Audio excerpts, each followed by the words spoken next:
Good afternoon. My name is Bonnie Tam, and I am the chair for the IAM Canadian chapter. Welcome to our first of 4 webinar series for 2021, where today's topic will be focused on the asset management journey with a great panel of leaders across share their journeys within their respective organizations. The IAM's vision is to be recognized as the leading international professional body for asset management. The IAM develops asset management knowledge and best practice and generates awareness of the benefits of the asset management discipline for the individual, organizations, and wider society. IAM currently has over 2,000 individual members, 350 corporate members, and a network of over 30,000 people globally. We exist to advance the discipline of asset management not only for the people and organizations involved in the acquisition, operation, and care of physical assets, but also for the benefit of the general public. We believe the success of asset management is in creating a community of practice and understand our previous events were a major contribution to that. However, due to the pandemic, we decided to have a series of webinars that could take advantage of speakers and panels across Canada and to learn from each other of similar asset classes and industries. Sorry, Bonnie, we're actually not displaying, we're not hearing anything right now yet. The audience is not. Hold on.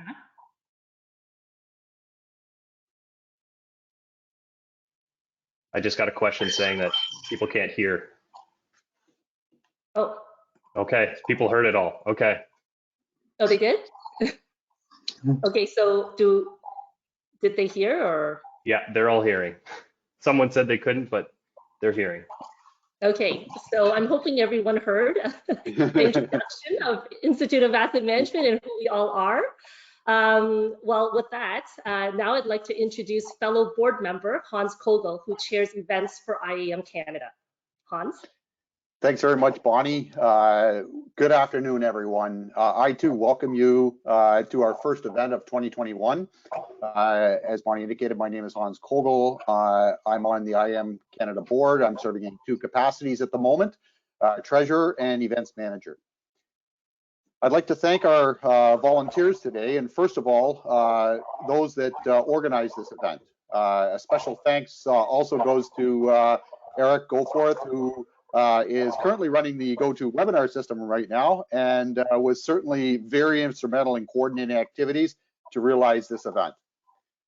Secondly, I'd like to recognize and thank the panelists who have taken time from their very busy schedule to share with us today some great information. I'd also like to take this opportunity to let you know of some upcoming events for 2021. We have a great series of events, 3 more events coordinated throughout the year. On June 9th, we're going to have another event similar to this, where we're going to, the topic's going to be water. And on August 25th, the topic will be power. And on December 1st, the last event of the year, will be mining, oil, and gas. Next, I'd like to thank our sponsors who have made this event possible. We really appreciate that.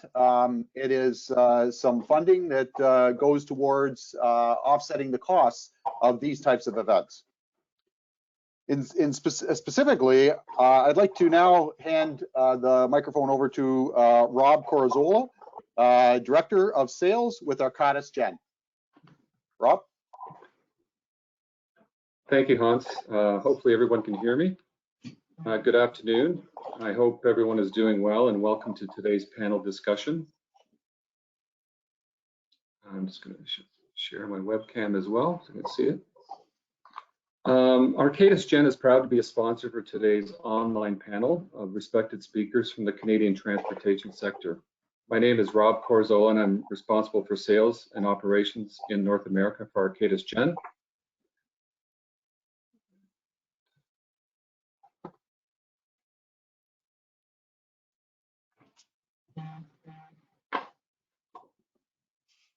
Arcadis Gen is the global digital business arm of the greater Arcadis Consultancy global family. And our mandate is to develop and deploy innovative and commercial products for digital asset management. Our sole purpose is to unlock the power of data for asset-intensive organizations so we can all drive towards a more sustainable, efficient, and resilient world. We provide core asset management solutions such as enterprise asset management, or EAM, and asset investment planning, or AIP solutions or software to enable your business processes as it relates to managing your assets for today and tomorrow.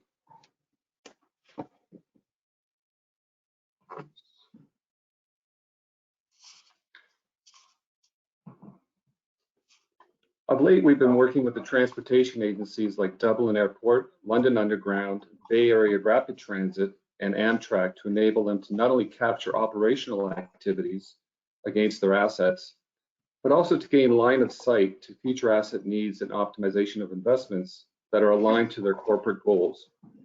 Along the way, they are discovering new efficiencies and savings they would never have experienced before. Today, I'm also showing the London Underground UK case profile or client profile, and you can see some of the values to the clients that were realized against the baseline that they established. So there's 4 bullets here: 61% reduction in failures and delays in their operational system, a reduction in the overall total cost of maintenance and renewal, 13% increase in revenues for these services over the asset classes, and a 52% reduction in the life expired asset category. Today, I also wanted to talk to you about a topic which is core to what work we do at Arcadis and rising to the very top of all of our agendas. At Arcadis Gen, we're embedding sustainability into our culture and work very hard with our clients to help them achieve their sustainability goals. I wanted to share a couple of examples of how Gen is helping organizations achieve their ESG goals. The first is a carbon impact mitigation and the optimization of your investment activities that assess the impact on asset projects relevant to carbon emissions. Understanding the societal and environmental impacts of your long-range asset investment plans, evaluating alternative investment options, and solving for key objectives while under certain constraints all goes a long way towards meeting their sustainability targets. Secondly, an emerging area for many organizations is the electrification of vehicles, not only helping organizations work to convert their fleet over to electric, but to optimize their charging station types and locations across corporate facilities and real property. Recent engagements through our Fleet to Zero program and tools include the Department of Justice in the UK, the Metropolitan London Police, and even within our own firm, Arcadis, we have chosen to optimize the fleet transition using these tools. Finally, this week, we are launching our digital marketplace for applied insights. Organizations can now access subscription-based, lightweight, powerful business apps that provide asset managers the ability to conduct complex optimization scenarios in areas like water operations, diverse asset investments, and in carbon impacts. This is what Arcadis Gen does. We're bold, disruptive, and developing digital innovation.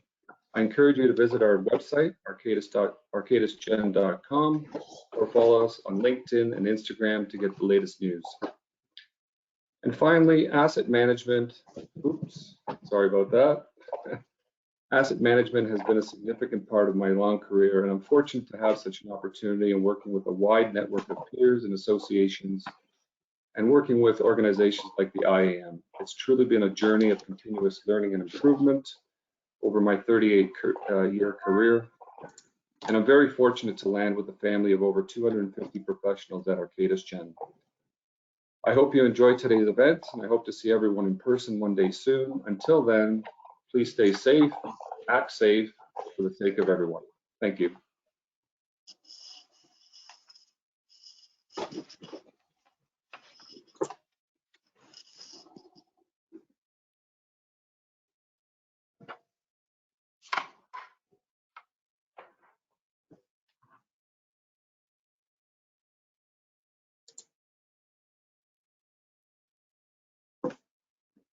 Good afternoon, everybody. My name's James Jorgensen. I'm with the Institute of Asset Management on the board alongside Hans in Bonnie. I look after alliances and partnerships. I'm just going to give you a quick 5-minute journey overview of what we're talking about today. Luckily for me, the Institute of Asset Management has thought about this already, and they've come up with the big picture. So you can go to the website and find this. There's also an 8-minute YouTube video on exactly that, and it really is just going to set the stage for our whole conversation that we're going to have with our awesome panelists today. This is it in its entirety, and you can see on the left-hand side, many organizations start their journey in a world of reactive decision-making.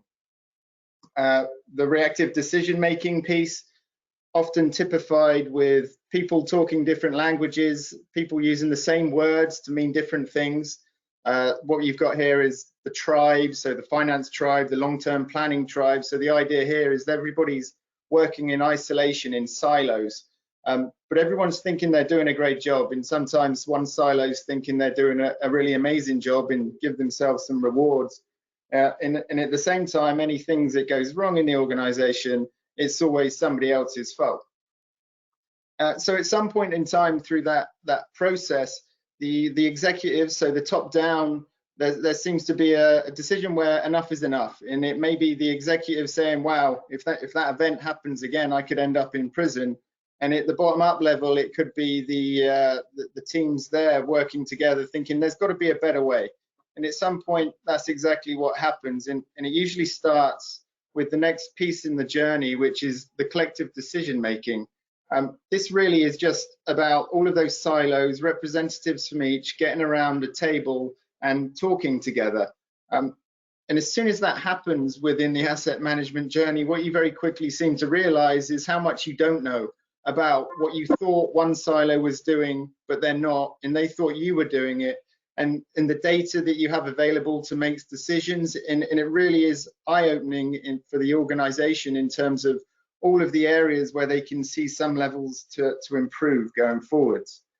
At that stage as well, there's lots of ideas that get thrown about, and sometimes they look for a software to make some decisions for them. And if that's not done right, and if that's not done with the right data and inputs, then people don't believe in the decision. So people lose confidence. There's often a new asset management team that gets developed, and sometimes they work in isolation. They think they know what the plan is, and the whole idea of the organizational culture and how we change that going forward starts to become a really key considerations in the journey.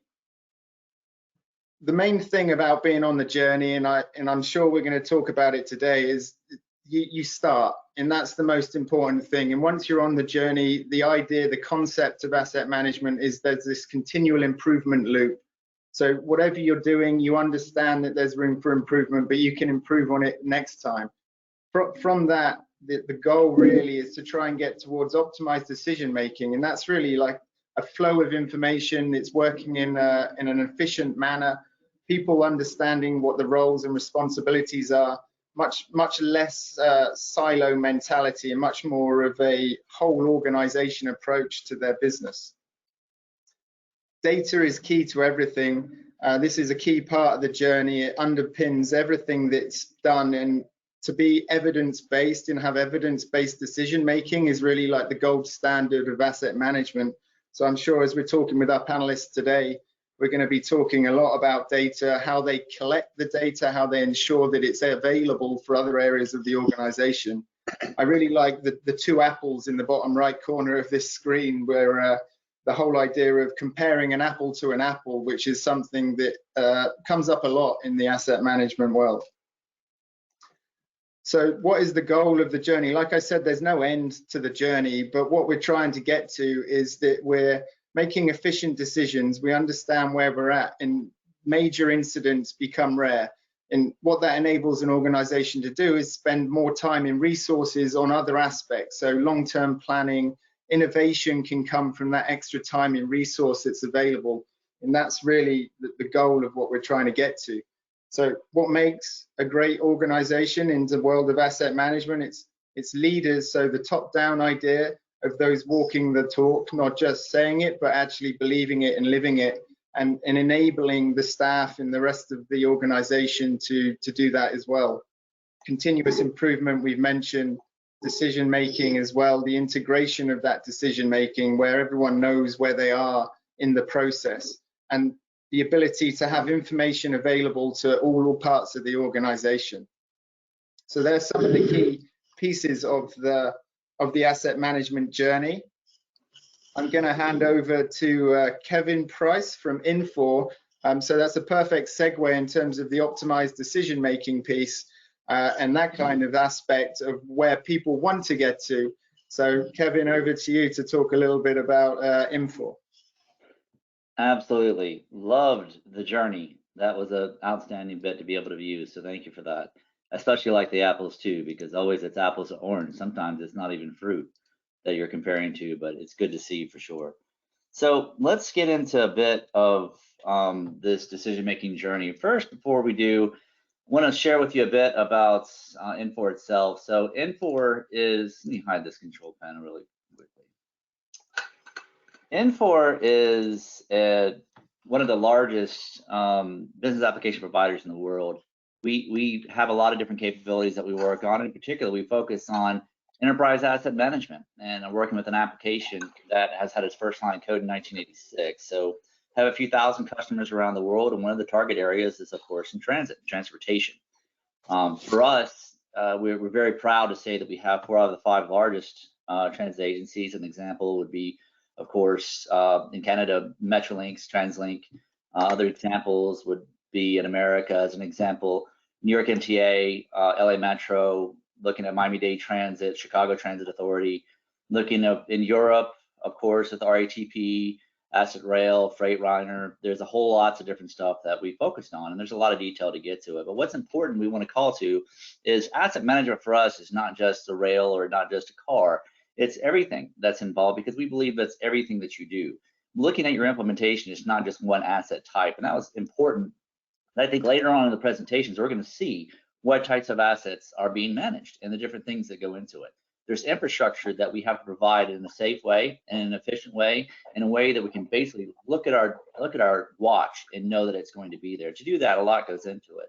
For us, what we typically find in these customers is an idea of introducing a culture of reliability. A culture of reliability really gets down to the basics of just even teaching the vernacular, teaching what asset means, what a MRO part means, what a preventive maintenance means. And you really have to go through a lot of those scales to be able to get to the point where you can optimize your decision making. When you build that, you start to identify where can I introduce some of these processes routinely that are involving reliability.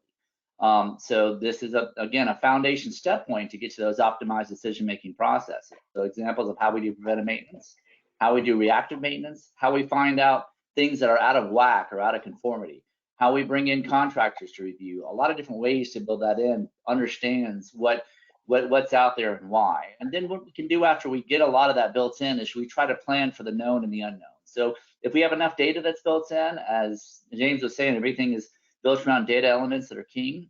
Plan for what those things are going to fail and why, and then plan for the unknown. This will help you optimize your decision making, because you now have reliability methods that are built into routine practices that are now have different expectations. If you have expectations that are planned and are known and are variables, then you should be able to identify for things that are not known. And when you do get to that point, try to incorporate automation as much as you can. We see this a lot in this space. A lot of folks are doing a lot of sensors, a lot of condition-based monitoring, the ideas of Internet of Things, the ideas of visualization, telemetry, a lot that's built in, because that helps make those decisions in a very fast and real way. Make sure it's timely as you start to go through. Being able to predict the unknown makes it even easier once you can automate a lot of those components. You did in data as fast as you can. And as James was mentioning, make those decisions as best as you can with prioritizations. Where should I put money? Is it an asset investment plan? Is it a capital asset plan looking 20, 25 years into the future? How can I model that based on the history that I know?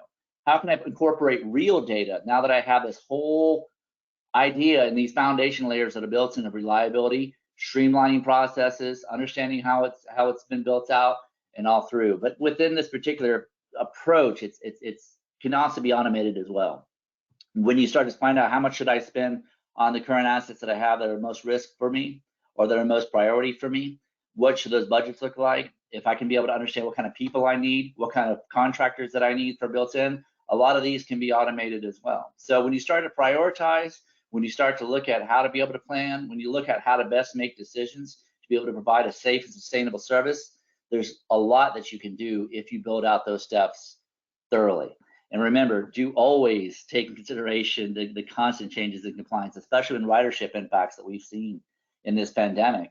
You have to understand what kind of compliance changes you have to bring in now, make sure that your business is agile for it, and make sure that your organization as a whole is thinking in the same way of reliability. If we're looking at an apple and we're thinking it's a rhinoceros, we have a huge discussion. If we're looking at the apple and we're thinking it's an orange, or at least we're in the fruit area. But we can have that conversation to be able to find out where to go next. These are things that we run into on a regular basis. Our customers do in the transportation industry, and love to be able to share more with you when we get the chance. Thank you for the time.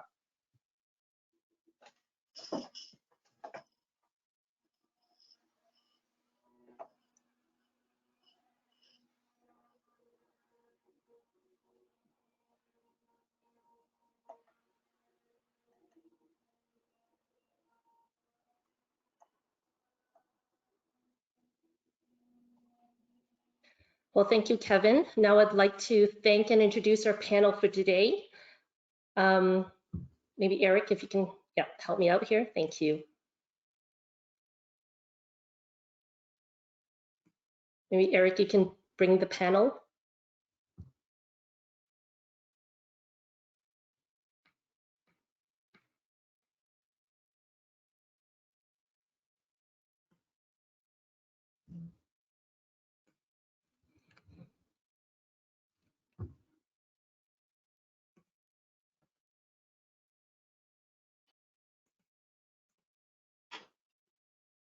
Great.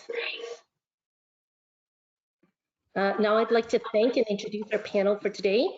From the West Coast to the East Coast of Canada, I would like to introduce Rodrigo Desegni, Director of Maintenance and Rehabilitation, representing BC Modi, Rob Guswell, Director of Facilities, representing the Calgary Airport Authority, Chad Evans, VP of Corporate Services, representing Ontario Northland Transportation Commission, Fortunato Monaco, Chief of Infrastructure and Engineering, representing TTC, Isabel Perot, Senior Director of Real Estate, representing Via Rail. As a reminder to our audience today, please submit any questions you may have within the questions box in the GoToWebinar platform. And any additional questions, we will have an email address displayed at the end of the panel in the event either your question wasn't answered or if you have additional ones. We hope to have this virtual event saved and accessible to the members of IAM shortly after this panel. And to begin, let's have our panel introduce your organization and where you currently are within the asset management journey. So let's start with Rodrigo. Thank you for the introduction, Bonnie. So hi everyone, my name is Rodrigo Desegni, and I am the Director of Maintenance and Rehabilitation with the Ministry of Transportation in British Columbia. I'd like to thank the Institute of Asset Management for organizing this event and for the opportunity to join the webinar as a panelist. I'll tell you a little bit about myself. I'm originally from Chile, and I've been living in Canada for the last 17 years. My background is in traffic engineering and business administration, and have been working in the asset management field for the last 13 years. Now, by the ministry, our mandate is to provide a safe and reliable multimodal transportation network, and we're the proud owners of more than 47,000 kilometers of roads, 2,900 bridges, and a long list of other assets, including more than 180,000 culverts, 300,000 signs, and kilometers of roadside barrier, as well as a 14-vessel fleet of inland ferries. Collectively, these assets have a replacement value of over 100 billion and are the backbone of the provincial economy. Our roads and highways connect large urban centers such as Vancouver to some of the most remote rural communities in the north part of the province. We're committed to maintaining our assets in good condition and have dedicated programs to annually collect asset condition data. Each of our bridges is inspected annually, and every year we collect pavement condition data on close to 100% of our paved roads. This data is then used to develop forecast models and also to develop asset preservation programs based on the best data available. Every year we deliver approximately 400 construction projects that add either capacity to the network, extend the life of our assets, or improve the safety of highway users. Our asset management journey started many years ago. As an organization, we've been around for over 100 years, and our approach to asset management has evolved over time. We're very fortunate to, of all the ministry staff that back in the day embraced some of the early principles of asset management and worked hard to implement inventory systems and pavement and bridge management systems. Back then, of course, it was not called asset management. It was just a better way of managing our assets. So we have a strong asset management foundation, a culture of continuous improvement. We continue to make progress on our asset management journey and are presently working on documenting and streamlining our asset management processes, as well as modernizing and integrating some of our systems that were implemented more than 30 years ago. Thank you.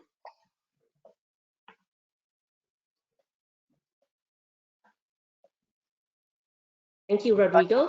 Thanks. That was very impressive with the portfolio of assets you're managing. Next, can we also hear from Rob with YYC?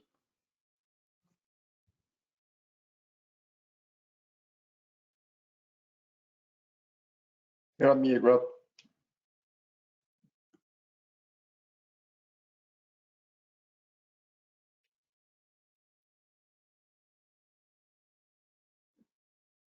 I think we're having some technical difficulties with Rob's microphone. These are always the challenges with virtual events. Why don't we go to Chad with Ontario Northland while maybe we wait for Rob's microphone to come back. So Chad? Yeah, absolutely. Thank you, Bonnie, and thank you, James, and thank you to everybody attending today to our virtual conference. I'm Chad Evans, Vice President of Corporate Services at Ontario Northland. We're an integrated transportation organization located in Ontario, Northern Ontario. We serve across the northeast and northwest of Ontario. We've been around since 1902, so we've got about 120 years of asset use and asset management under our belt. And I'll talk a bit more about our asset journey here this afternoon, but certainly as an organization, we offer an integrated set of transportation services. We have a rail freight network of about 700 miles of track with customers throughout the north in many primary industries. So we're servicing those with that fleet. We have a passenger rail service as well. We have a bus passenger service, as well as we offer heavy remanufacturing and repair of rail and other related transportation equipment. So there's kind of 3 or 4 services here that are asset heavy in terms of their usage and utilization. And we look forward to talking more about our asset journey. We operate about 5,000 assets separate from the linear assets, both revenue and non-revenue generating assets that we use to maintain our organization. The book value of these assets is around $500 million today. Many of these we're working on really improving the state of good repair. So a lot of our investment is about the rehabilitation and state of good repair of our assets. And I'm sure we'll talk more about that today through some of the questions we're going to discuss. In terms of our asset management journey, I'm the executive sponsor for this initiative. And like I mentioned, 120 years means we've been using assets to deliver services for a long time. But formal asset management practices and those related to some of the things that IAM Canada supports and promotes, as well as maybe we'll talk a little bit about ISO 55000 today. These are some of the best practices and some of the things that we're starting to talk about. We're at the start of our journey. In fact, we're just about to adopt an asset management information system formally. So, we've got a long way to go, but we have started. We've started the journey. We've set the business case. We have buy-in, and I look forward to our discussion this afternoon. Thank you, Bonnie and James. Thank you, Chad. Rob, is your microphone working? If you can just. Can you hear me now? Much better. Great. Okay. Thank you. Not sure what happened with that technical difficulty. It was all showing that it should be working. Anyway, I apologize for that.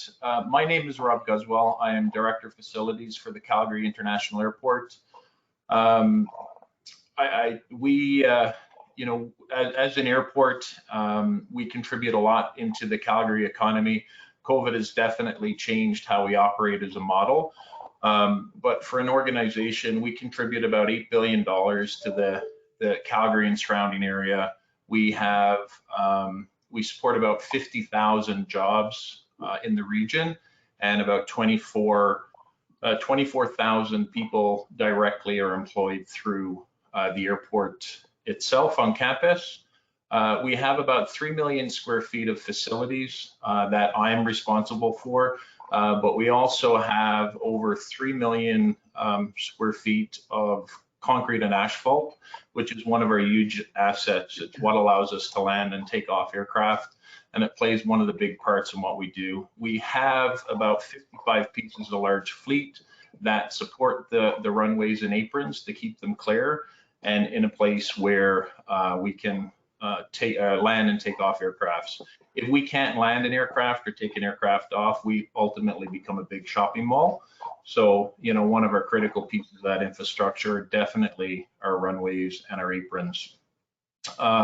We're pretty diverse in how we in our asset management journey. I have to say we're still pretty siloed.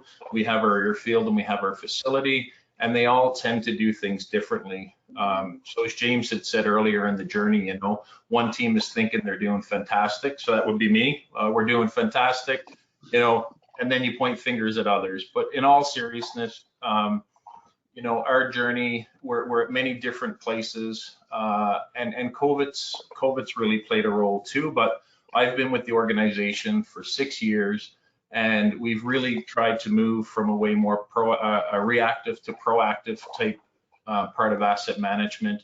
And with that is the collection of data to understand where we're going and to really get a handle on the assets. You know, if somebody was to ask you about our pavement, we'd know exactly where we stood and exactly, you know, within a meter, what kind of condition that actual area of the airfield is.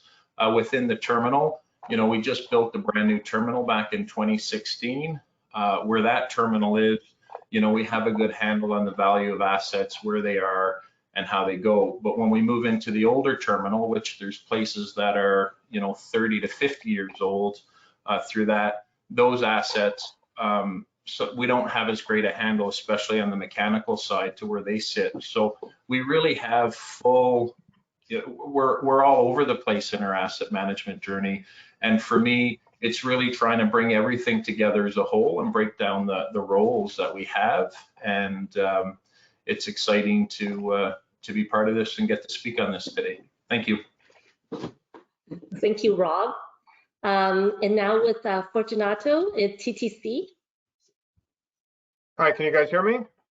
Yes, perfect. Okay, great. Hi, I'm Fort Monaco is my name. I'm the Chief of Infrastructure and Engineering at the Toronto Transit Commission. I've been there 23 years, so the better part of my working life has been with the TTC. So it's a pleasure to be here. I appreciate the invitation and spending a few hours with everybody. Just a little bit about the TTC. We're about 15,000 employees. And we offer public transit services to about 1.7 million daily commuters. That's pre-pandemic, mind you. The pandemic has had a big impact on our ridership. And we at the TTC are the largest public transit system in Canada and the third largest in North America. And we basically have transit services provided through subways, light rail vehicles, streetcars, and buses. A little bit about our vehicles. Buses is basically a large part of our operations. Obviously, we have over 2,000 buses at the TTC. And that basically makes us the third largest transit bus operator in North America, behind New York City and Los Angeles. We also run a Wheel-Trans, which is a paratransit service for the physically disabled, with special low-floor buses designed to accommodate wheelchairs and make boarding easier for our ambulatory customers. We have 4 subway lines. The oldest one is our Line 1, which runs mostly north-south. It was opened in 1954. And it was last extended in 2017. So kind of like Rob, you kind of get a feel. We got some really, really old stuff out there, and we got some really new stuff as well, or relatively new stuff. We've got a Line 2 that was opened in 1966 and was last extended in 1980. We have the Line 3, which is basically our first automatic train control signal system subway line, if you will, and we opened that in 1985, and we're on the verge of decommissioning that. And then Line 4, which was opened in 2002. We have 678 cars in total, grouped into trains of 4 cars on one line and basically 6 cars on the other 2. We operate our transit system between 5:45 a.m. to 1:30, and from 2 o'clock onwards until the start of service, that's when we basically do a lot of our maintenance and a lot of state of good repair work as well. Not to mention, we've got new stuff coming. We've got a Line 5 extension that's slated to open in 2022 called the Eglinton or DCLRT. We also have a Line 6 Finch West, which is an 11-kilometer line that we're looking at completing in 2023.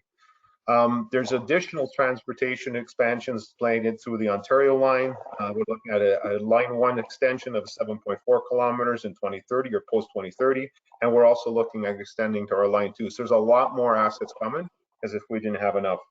Talk a little bit about streetcars. Basically, we are really one of the only transit systems that still operate street running tracks. So obviously our assets take the feeding not only from our vehicles, but from vehicles of other vehicles as well, because we do share the roadway or the right of way.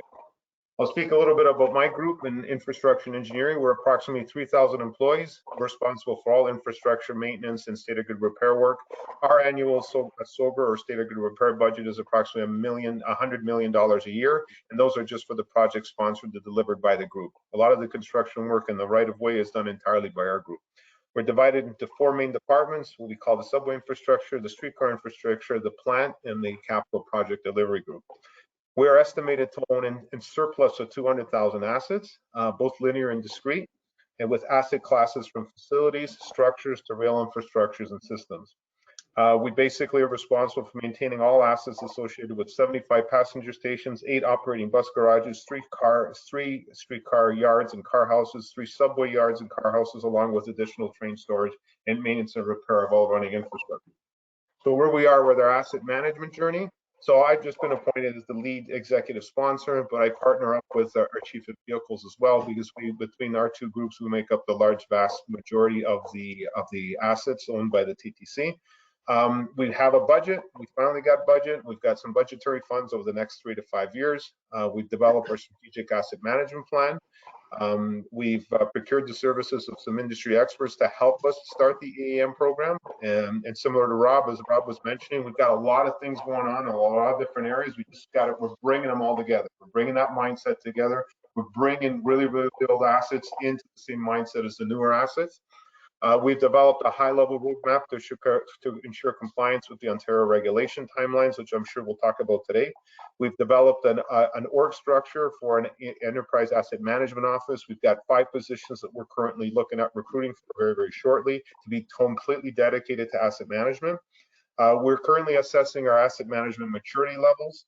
We're just about to launch our linear maximal as part of our asset information track. We're trying to amalgamate our GTEC or our GIS to work with Maximal to Enterprise Asset Registry. We've reviewed and enhanced our IAM foundational asset hierarchy, our asset registry. We're getting that stuff together. We found that we've always really practiced asset management in some extent. You don't operate something this large without actually practicing asset management, but it's been the consistency and that mindset that goes across the entire enterprise. We've actually invested in tech enablement perspective, and we're moving forward on using technology where we can to kind of make us better. And I think we've had that ongoing commitment of the people, leadership through elevating our asset management capacity building, our training, and just basically raising awareness. And that's why it's great to be part of this discussion today.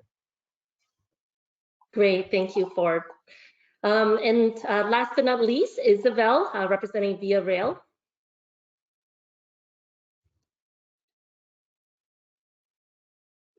Microphone. You can hear me now? Yeah. Yes, perfect. So thank you for the opportunity to be here today. Really looking forward to discussing asset management journey with the panelists. Like already really impressed with what I'm hearing. So really looking forward to continue that. So my name is Isabelle Pirot. I'm Senior Director, Real Estate at Via Rail Canada. So I joined the transportation industry in 2017 after spending more than 20 years in the industrial and infrastructure sectors, overseeing planning, engineering, construction, and operation and maintenance phases of large-scale projects. So as part of my role, I manage VRL's complete real estate portfolio that brings this dimension of the full asset management life cycle from an owner perspective, which is quite different, I would say, than from a strict project view, which I'm more used to. So allow me to go back in time a little bit, and as I'm sure you're aware, so the history of railway is intimately tied to Canada's history. So intercity passenger transportation by rail began in 1886 when a train carrying passengers left Montreal for British Columbia. But it wasn't until 1977, nearly a century later, that VRL was born out of a federal government initiative. And so train have been connecting Canadian communities and significantly contributing to the country's social and economic development for a long time. So today, our mandate is still very much intertwined with passenger rail's initial contribution to our country. And that mandate is to operate the national passenger rail services on behalf of the Government of Canada, offering long distance, regional, and intercity rail services, connecting over 400 communities. So Via Rail is a Crown corporation. It provides sustainable, efficient, effective passenger rail services. And across the organization, our agenda is embedding environmental, social, economic, ethical consideration into our strategy and everyday operation. So as you may know, just before the pandemic in 2019, our ridership reached a 30-year record high with more than 5 million passengers. And we surpassed the 400 million revenue mark for the first time in our history. So this performance came after 5 consecutive years of ridership growth with an overall increase of 32%. So for my team and I, asset management is first and foremost guided by Via Rail's vision, which is to be a smarter way to move people. And we aspire to positively impact the lives of those around us. So we're talking about passengers, employees, partners, and communities we move. And from an asset management point of view, the vision takes on its full meaning, knowing our portfolio of assets is part of the entire customer journey. So not only on the train, but from the arrival at the station to getting on the train and arriving at their destination. So essentially, we have 3 types of assets. So we have the rolling stock, rail infrastructure, and the real estate. And for our real estate portfolio, we're managing 4 mainland centers, so Montreal, Toronto, Winnipeg, and Vancouver.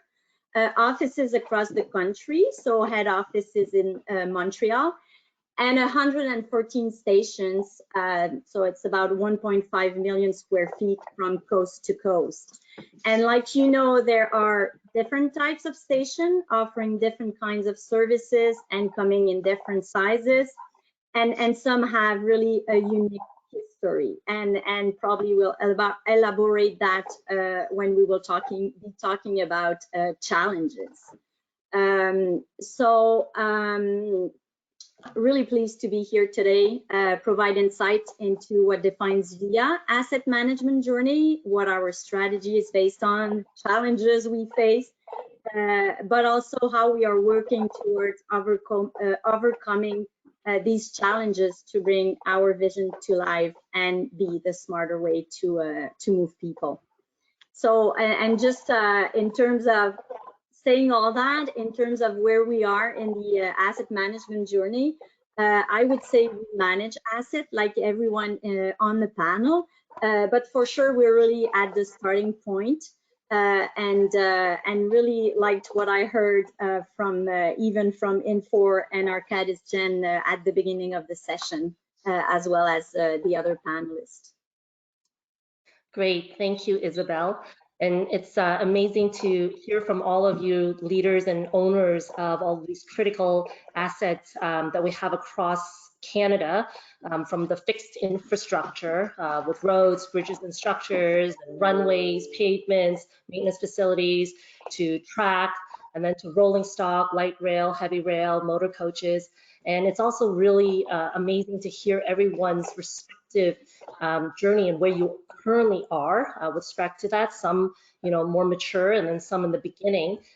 So I think to begin, the first question I'm going to pose to the panel here is, what are your anticipated benefits that you're hoping to achieve in embarking an asset management journey? Understanding these are investment that requires breaking down silos, working together within your organization, and investment of resources. So, what are some of the benefits that you're hoping to achieve that motivates your organization to really, move forward with this? So maybe I'm just going to pick on, I'm going to pick on Chad. Absolutely. Thanks, Bonnie. And yeah, I'll choose one of the benefits. I mean, we've recently talked about a list of them. And like I mentioned in my introduction, we've recently gone through a business case exercise to kind of articulate these to make sure our stakeholders understand them. And I've been a bit of an evangelist in trying to tell people about them a lot. But one of the ones is probably one of the simplest ones, and I'm sure some other panelists can relate to this one, is we really want to find and define our single source of truth for what our assets are. I mean, every organization wants to know, or you would expect they know exactly what they own. We know what we own in terms of asset categories and classes, but when you actually take a look across the organization and try to compare lists, and I'm thinking back to James's slide at the beginning with the different departments in the big organization that might each have their own list of the same assets. I can use, for example, buildings. We have buildings that have been built in place for 100+ years supporting the railway. Some of them were built at the time town sites were built, before there were even municipal boundaries, and naming conventions weren't quite the same as they are today. So they don't really even have an address that we would normally recognize a building by. So we've got names, and we've got actual addresses that have been added over time, and different parts of the organization, be it engineering, be it the infrastructure maintenance team, be it the realty team and legal department, may all be working off slightly different sets of lists. And so we're really looking forward to the benefit of a single source of truth in one integrated, definitive asset management information system where we can locate and kind of all work off the same list. That's a great point. That single source of truth, Chad, is pretty much everyone's dream, isn't it? In the multiple spreadsheets that say the same thing in a different way, and they've got a different condition number is painful to say the least. I'm just going to jump on that and ask Rob to maybe reply or have your say on that kind of piece there in terms of the single source of truth. Rob, you talked about the new facility versus the old facility. Obviously, you're trying to understand what assets you've got in that old facility.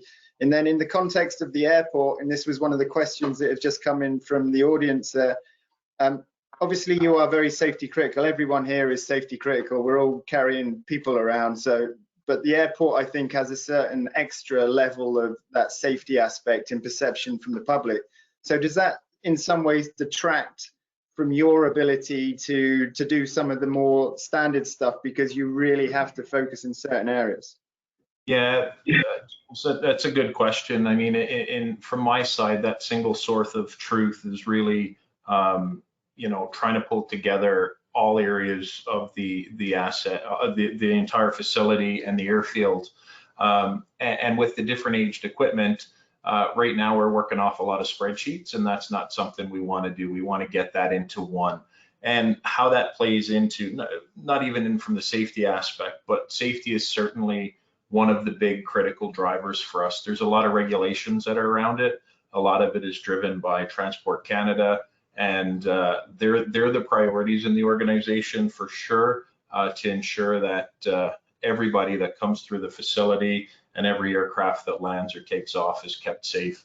There's huge, from a screening perspective, how people go through as well. So there's really a focus on that. If there's something broken there, the financial aspects will definitely focus to that. We've got to make sure from that regulated aspect that we're doing what we need to do.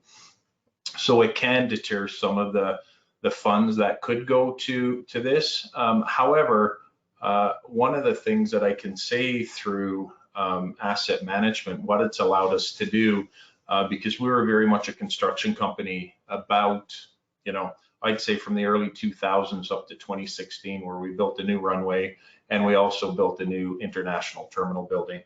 And through that, there was a big focus on how and what we'd construct. And when we did that, it's definitely governed through, the regulations on how you build runways, all the materials and equipment that are used on it for landings, whether you're Cat 3, Cat 2, if you do instrumentation landings or visual landings. So that really all came into effect, but there's a lot of focus on building of that. And then as we turned it over and went into operations, well, now we started to operate it and we became more of an operating company again. And it was really interesting to have most of the funding put towards construction and then coming into the operations part. And then you realize just how far that, we'll call it the maintenance pendulum, went to the other side, where we probably didn't focus on maintenance enough because we were focused on the construction. So as we come back to that, this asset management journey that we're on, the benefit was actually seeing, where we fell down on that and having that one source of truth. We actually seen what we neglected a little bit. We didn't quite follow our maintenance standards that we did have, because we always did have asset management in the organization to some degree, but you just seen it shift. And as an operations person, you'd really hold on to that, and you're like, oh no, oh no, oh no, and you want to shift it back, but it was really tough. So as we focused on it again over the last 5 or 6 years and really started to build out the cases, as we pulled it together, even though we're operating off those many spreadsheets, the focus on asset management really gave that one picture, and it was really nice to see. So yeah, I guess that answers the part about the benefit. And then James, the safety part, for sure, it really does, it is impacted by what we can focus on that. But I also do believe that through a healthy asset management program, we can tie it right to safety and the regulations that we have to work with. And being able to tie it together as under one without the silos that are somewhat present now will give us that picture, and it'll help us, make the right decisions based around the regulations and safety that we're faced with as an airport. Yeah, I like it. I'm aware that like Fort and Rodrigo were probably a little more advanced, maybe in terms of that hierarchy and the single source of truth already. So I'd like to come to you in a minute to maybe ask about how you go about getting there, what effort is involved. But before we get there, the question that comes to my mind for Isabel is, with assets spread literally across the country, and especially with facilities and stations, and knowing that when it comes to facilities, people can be very possessive of their facility, how do you get a single source of truth when you're probably reliant on many different opinions in managers of those stations and facilities? How do you compare one station to another? And this is the apple in orange or the apple in apple idea. Yeah, no, exactly. And for me, it's really the basic of the asset management, that single source of truth. It's like what I call like the strong and well documented foundation, and then you build on it. And that's, for me, what creates that asset management journey. So to be specific to your question, you need to have a methodology. So even if it's spread, from coast to coast, you need to define exactly what you put in your spreadsheet, how you define the condition of your asset, what is an asset, because for some people, a station is an asset. For other, a roof is an asset, which is not always the case, depending on the size and specifics of the roof. So you really need to start with that to have that foundation. And if I may continue on that, though, it's really for us, the key benefit, yes, it's a single source of truth, but to aim to achieve to aim to achieve our journey, it's really by that to have the right people in place, the right processes, the right tools, and all that to ensure that kind of fit for purpose, I would say, of our asset, because again, you have that single source of truth, but what are you aiming for? Some people, they look at a station and they find it's really nice, and other it's just not nice at all. So for me, the asset management journey is really that. So that baseline to aim to that fit for purpose definition, and always for us at VRL, but I think it's the same thing for all the panelists, in a customer-centric approach, because I mean we're there to serve our customers. So and again, one of the thing I think that asset management bring, it's really in a sustainable way, and not kind of in terms of environmental, which is really important, don't get me wrong, but more in terms of a long time.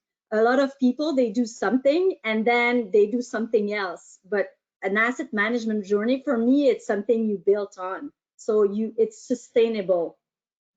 So yeah, does it answer your question? Yeah. It does, yeah, definitely, and yeah, absolutely supportive of what you're saying. And so it is always a journey, absolutely. I think you set up the scene there nicely for Fort to maybe jump on that. I heard about you talking hierarchies, how you structure that list of information.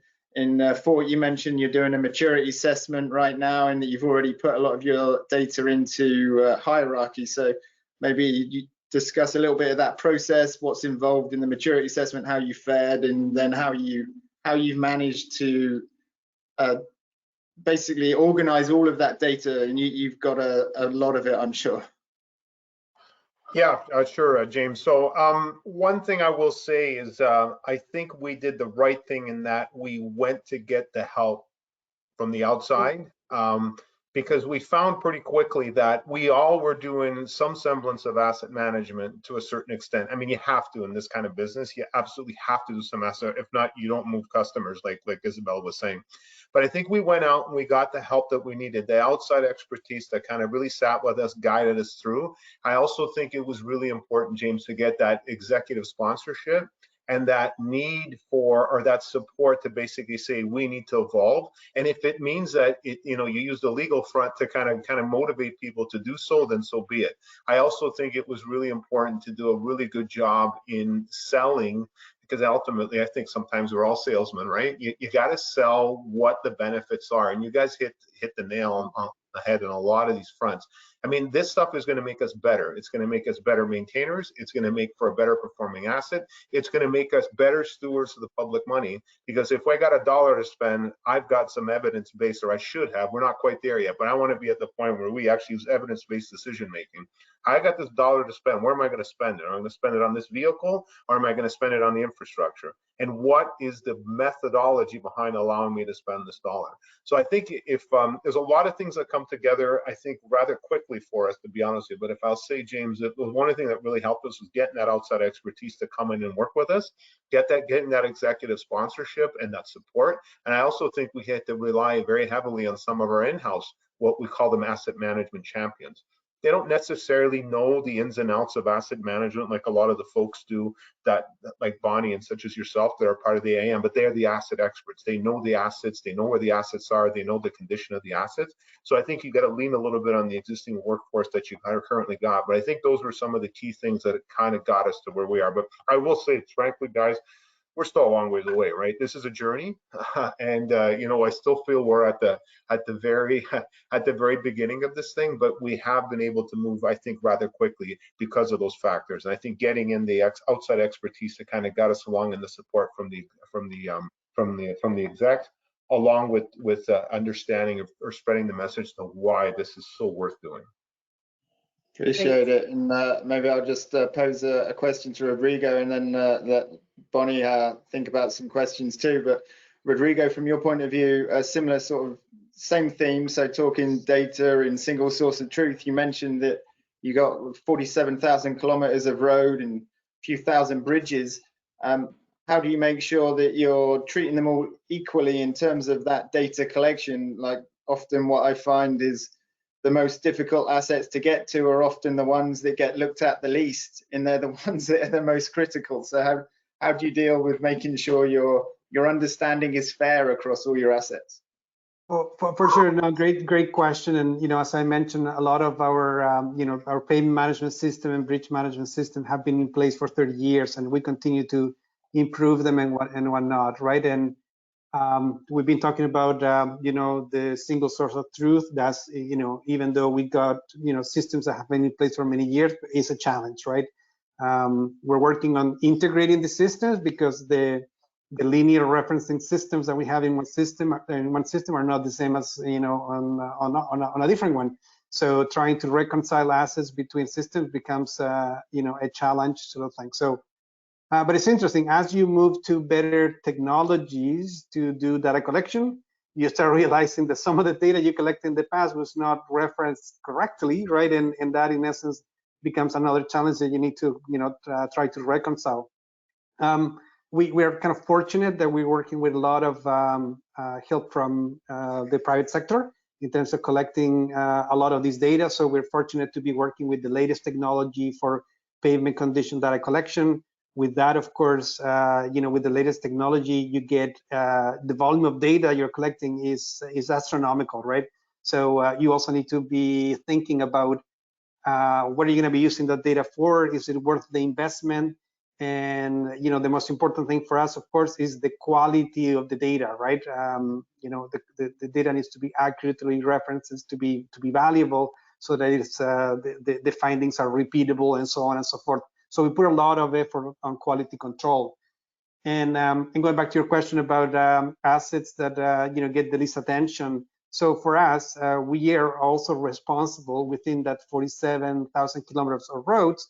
We have a big chunk of that is gravel roads leading up to very remote communities. Some of these roads, not very expensive, of course, but some of these roads are the single access to some of these communities. And during COVID, of course, became very critical to make sure that groceries are getting to these communities, access to essential services, and so on and so forth. So the gravel road inventory is a struggle, just because so far we haven't been able to find an easy way to collect that data, right? So we rely a lot on our people, our staff, to go and document what's going on with those roads, but it's a challenge, right? British Columbia is a large province, so a lot of ground to cover.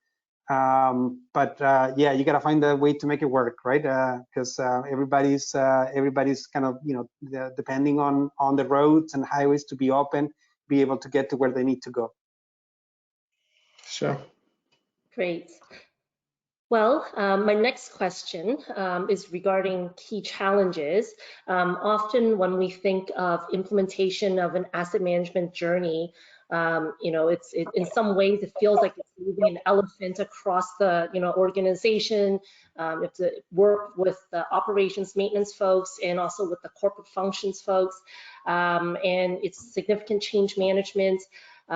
How are you guys anticipating some of these challenges that are going to occur, and what are some of the mitigating factors that you're currently planning to put in place? And I'm going to start with Isabel with this one first, because I know you're starting your journey, and it would be great to hear some of your anticipated challenges.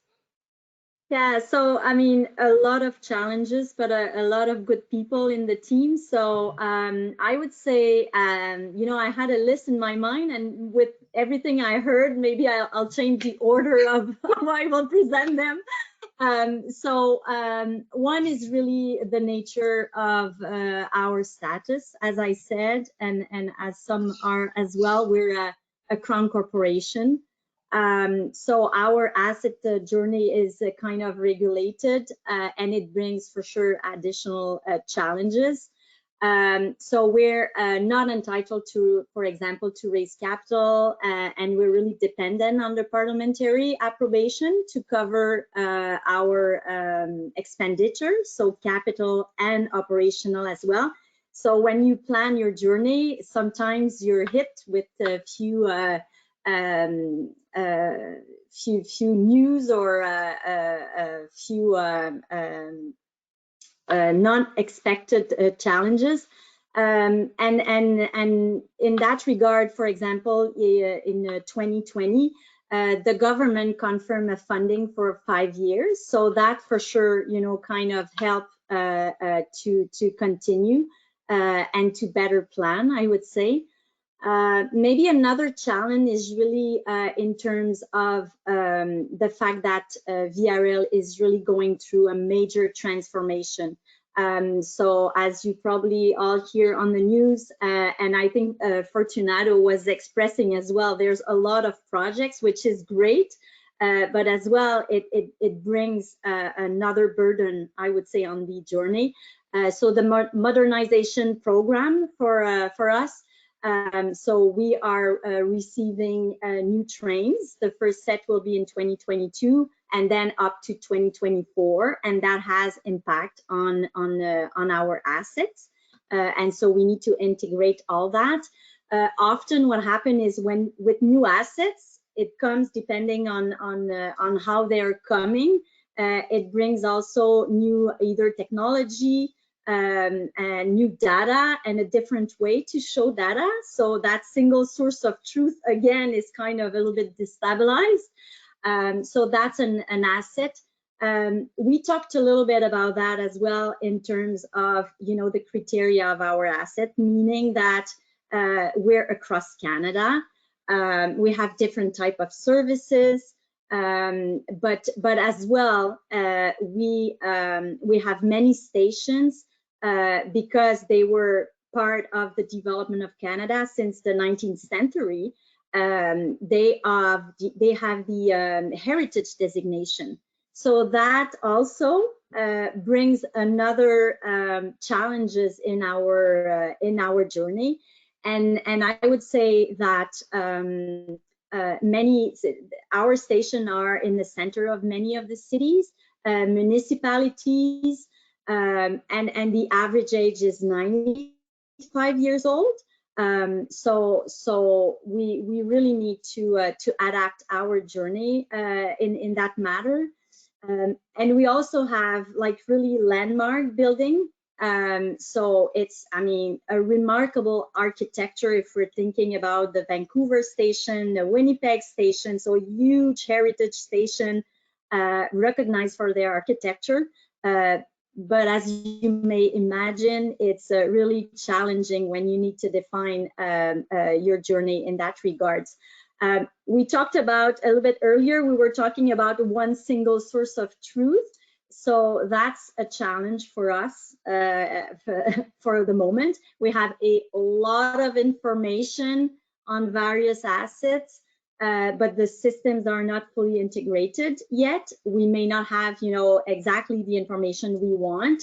And even if the data is there, if it's accessible, we don't, when we try to do comparison or have, you know, that baseline to take decision, sometimes it's not as effective as it is expected.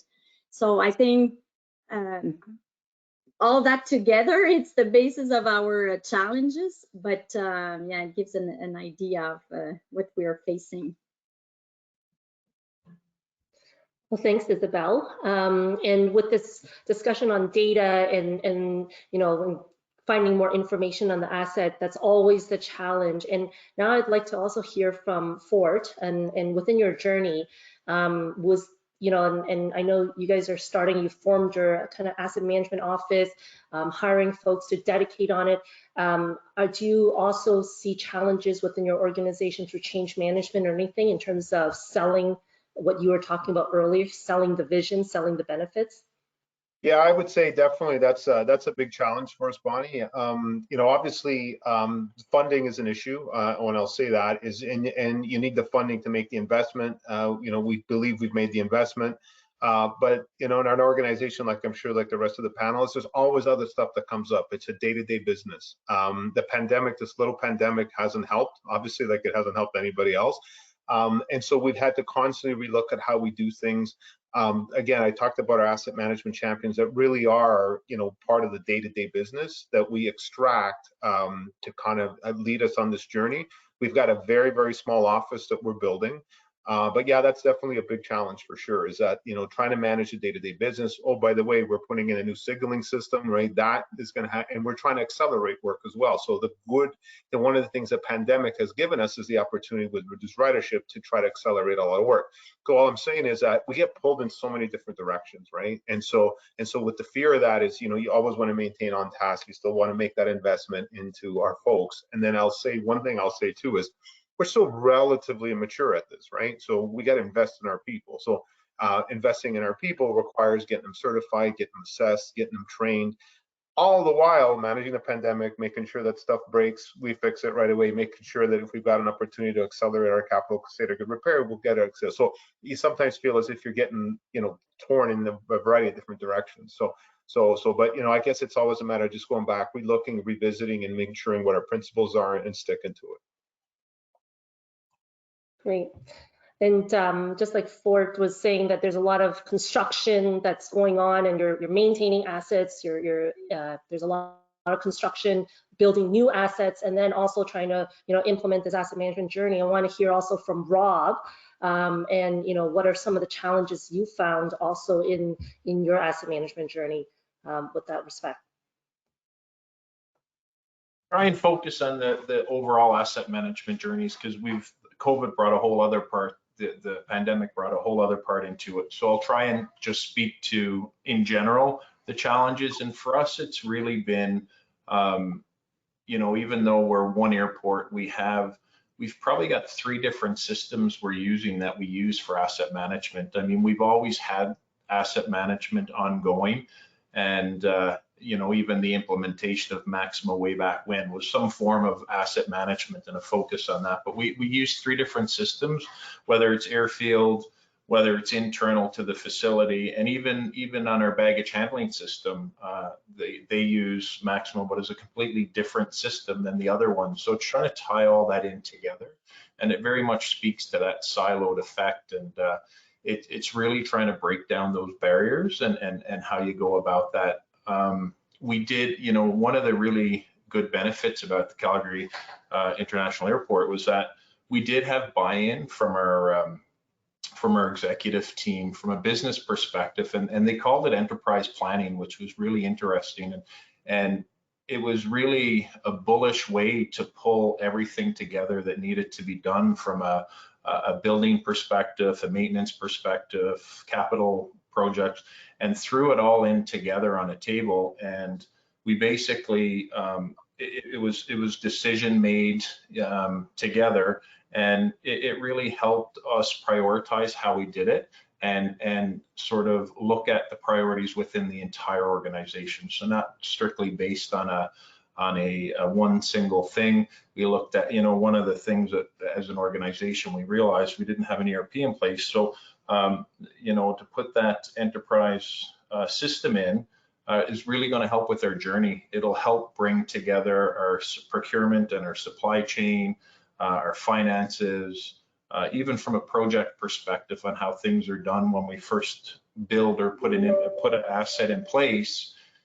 Everybody focusing on the right foundational things is really helping us move ahead. So what's a challenge? What I also see as an opportunity, because everybody seems to be thinking about it in the right way, and it's all happening naturally. You're not like you're going in and banging on a drum trying to get people to listen. Everybody is looking at it and realize how important we have such a big facility. One of the things, we're not spread geographically, we're in one area. It's a huge area, granted. When I look at, when I talked about our concrete surfaces and stuff, you look at that, it's equivalent to about 500 football fields, right? When you think about that, but it's all in one area. And when everybody's thinking about it the same, even though it's not formalized, everybody's thinking about it properly, and we're going to come to the right place on that. We've been slowed down in our journey because of the pandemic, but it's welcoming to see it happen. And you know, I know it'll make the journey for me a whole lot easier over the next 5 years to really, you know, wrap around into this asset management and build out the strategy and the foundation and really formalize it so that it's that one whole, you know, it's just one whole system for us, and we can see the entire picture, right from our financial challenges to be able to assess priorities and really find out where it's better to spend that $1 that we have, as Ford said, right? It's like, it's obvious, you know, you see it, you got the dollar, and this is where you're going to spend it to get the best bang for your buck, and to ensure that, you know, we're going to do a safe, secure operation. Great.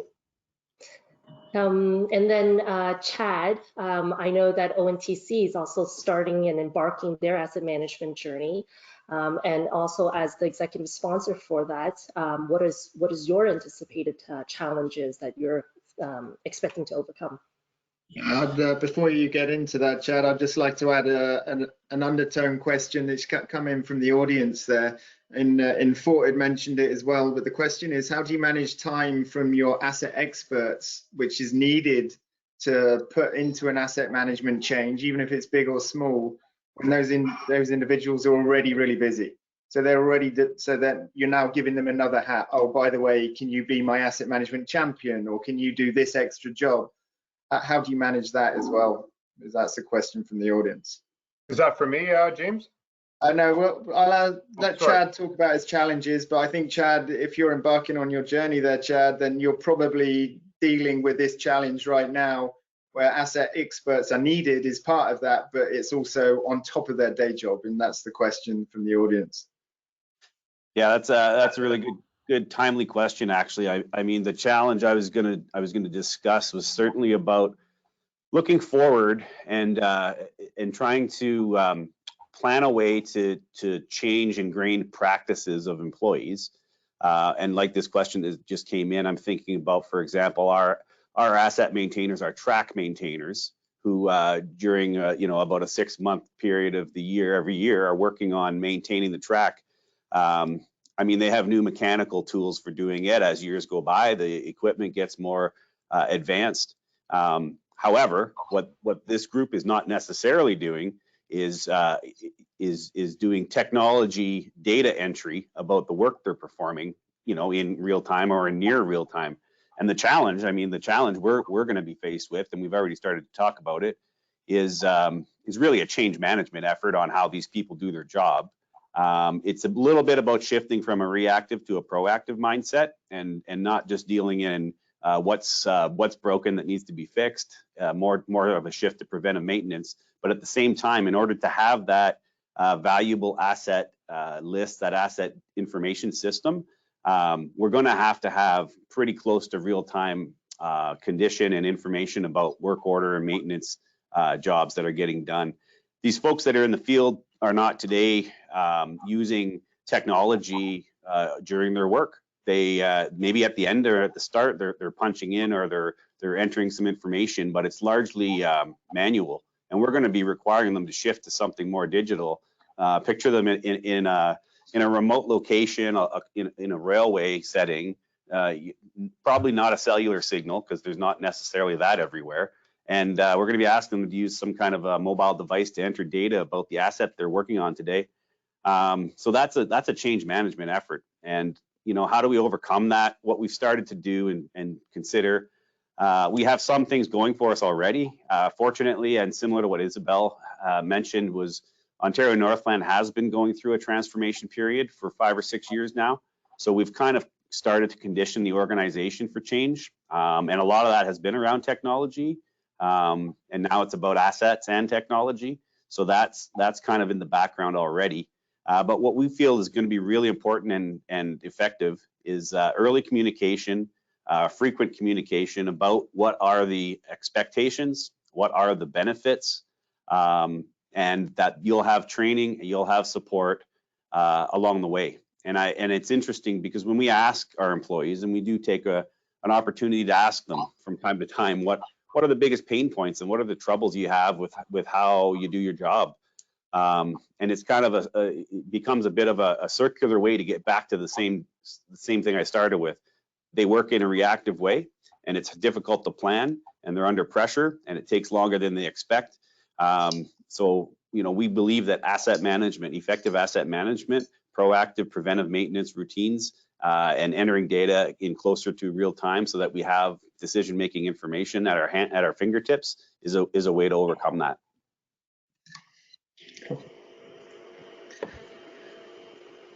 Back to you, Bonnie. Well, thank you, Chad. And then to Rodrigo, who in the journey, it seems like you're farther along in the asset management journey. You're already in the driving continuous improvement phase. So what are some of the challenges you had faced during your journey that you could share with this group here? And what are some, gotchas or lookouts that, this group who's, either midway or beginning the journey can really learn from some of your lessons learned? Oh, for sure, yeah, and I wouldn't consider the ministry like that we completed our journey. I think we're kind of like everybody else, trying to make good progress, and there's a long ways for us to get to a better place, sort of thing. But executive support, I think it was mentioned a couple of times, is so critical, right? And at the ministry, we've been fortunate that we have executive members that have grown through the organization, so they're familiar with all aspects of the ministry, from operating highways, maintaining assets, building roads, building bridges. So that is super helpful. But the other one is just, and I think it's mentioned also, it's about communications, right? Communications. Sometimes you're thinking you're making a lot of progress, and then you realize that really the only person that kind of moved along in the journey was perhaps you and your team. But with a large organization of 1,400 people, you need that, right? You need to be able to communicate in a way that then you're able to convey the message that this is good for the whole organization, that there's something to gain for everybody that comes along on the journey and whatnot. And of course, it is sometimes people are used to their old ways, so sometimes that can be a bit of a challenge. There was a question that was received here that was related about how in the ministry we go about making decisions between maintaining a road A versus road B versus perhaps building a new road, sort of thing. So this is about really about the governance structure that we have at the ministry. So we don't tend to have a lot of these conflicts. I think a lot of the decision of maintaining road A versus road B are sort of resolved from a technical standpoint. So we have a method to rank the condition of our assets, sort of thing. So I think that tends to be resolved, in a pretty smooth way. But we also have what we call a preservation program board, which is a board with executive and representative from each of the 3 regions in the ministry, where we talk about issues, sort of thing. So when the technical answer is not quite quite the group is sort of supporting, we have good discussions about that. And the reality is that and I think, James, you talked a little bit about the idea of the black box, right? So we don't rely 100% on the black box, because the selection of projects is very complex, right? It is about selecting the right location for the right treatment, but it also has to do with bundling projects. It has to do with what's going on in the industry in terms of capacity. There's so many different variables that come to to play here that are not all part of the black box, sort of thing. So we got a good method to be able to have those discussions. We meet monthly to review the program and change the program if required. So I think within the rehabilitation of assets, we got a pretty good system going. And then in terms of the capital, the building new roads, which is always something that we're trying to do, and we got many capitals, large capital projects now underway as well. Generally, not a conflict, because we have different funding streams for capital versus rehabilitation. However, when there are some discrepancies between the funding levels that the preservation program requires versus the capital dollars, we bring them to, we have a separate board, a capital board, where we have those discussions. So I think we got the avenues, right, to be able to have those conversations. And I think as an organization, we are fortunate to have an executive, executive members that all seem to be in the same sort of, way of thinking about assets, which is the long term, right? What can we do long term to make sure that we are keeping the cost of ownership of assets at the lowest possible, right? We know that we're working with limited funds, so we just gotta, make the best out of the dollars available. Awesome. That's, yeah, I like, great answer, good information, Rodrigo. Appreciate it. Before we leave challenges, I would like to hear from Fort just on that, the multiple hats in the asset management champions. And while I'll give you the floor there, Fort, reading your blurb and hearing your intro there saying that you've got 23 years with TTC, and your blurb saying that you started as assistant all the way up to where you are now, that obviously gives you a lot more insight into the challenges. How beneficial has that experience in one organization been to enable to identify and then mitigate some of the challenges? So if you could layer on some answer to that question, as well as the specific of the asset management champions in the multiple hat. Well, good question, James. So yeah, I mean, I'd like to think it's been really, really beneficial. Have you been able to, I guess, work your way throughout the organization, try out different roles, work with different people? You really start to understand from, I've been fortunate because I've worked in so many different areas to understand the challenges that a lot of the different groups have, from the unionized forces to the forces that are supervising unionized employees, to those folks that work in the project management offices to get designs done or to get construction work done. I think it's been really important. I think from the standpoint, the vastness of that experience has kind of allowed me to kind of really understand the silos. I think you guys talked about the silos that have been able to develop quite naturally, unfortunately, throughout the entire organization. And I think taking that experience, I think it really talks to me about, unification, get everybody on the same page, getting everyone to that single source of truth, and make sure that when we're actually talking an apple, it's actually an apple. An organization like the TTC is so large, so I think having that experience and actually understanding that, say, geez, this guy doesn't think it's an apple, he actually thinks it's a lime, and that guy says, no, that's an apple. I think it's been really beneficial, and I try to apply that as best I can now with the current role that I'm in. So I hope I've answered that question. And in terms of, well, I think what hasn't been easy is the fact, like I said, everyone struggled with the pandemic, and I'm sure a lot more of that is going to come up. But I think what you really want to do is, although we're so limited in the funding that we have, we do have some money now for asset management. The pandemic kind of railroaded a lot of things, unfortunately. And so what we've done is we've taken the limited folks that we have, we've gotten some outside expertise, and I think it's really important that you make the most effective use of the time of those asset management champions if you can. Because I think that one of the things is they're so key to what they do, and they're so important. Because look, honestly, guys, if they weren't good at what they did, we wouldn't be using them. At the same time, they're so good at what they do, they can't be taken from the field. So ultimately, what we're saying is you got to be really efficient with them. You got to support them. You got to run some pretty tight meetings. And I generally find that, if we do that, then you continuously get the buy-in. And the other thing that we've done in terms of asset management, it's not just the person that actually is doing the work in the field, it's also the person doing the designs. So I think that's a really, really important thing, to have that unification between designer and installer. So it doesn't all fall on the installer, because we need to get the engineer's perspective on it as well. So we might finally say our asset management champions, it isn't 5 people, it's probably about 25 people, half designers, say, and half installer, right? So I think having those people come together and structuring the meetings in an efficient as a manner as possible makes it manageable. That's not going to say it makes it easy, but it makes it manageable. So hopefully I've answered the question on how to best use your asset management champions efficiently in a really tight time frame. Yeah, no, absolutely, I appreciate that. And that kind of talks to another thing you mentioned about being tight with time on your asset champions, being respectful of their time. And alongside that is then actually showing them the benefit of their time, so showing them the outputs of that. And that relates to some other questions that have come in from the audience, in terms of how do you track the benefits of asset management? How do you show that the asset experts are seeing fruits for their labor? And I'll keep the fruit puns going all day, no problem.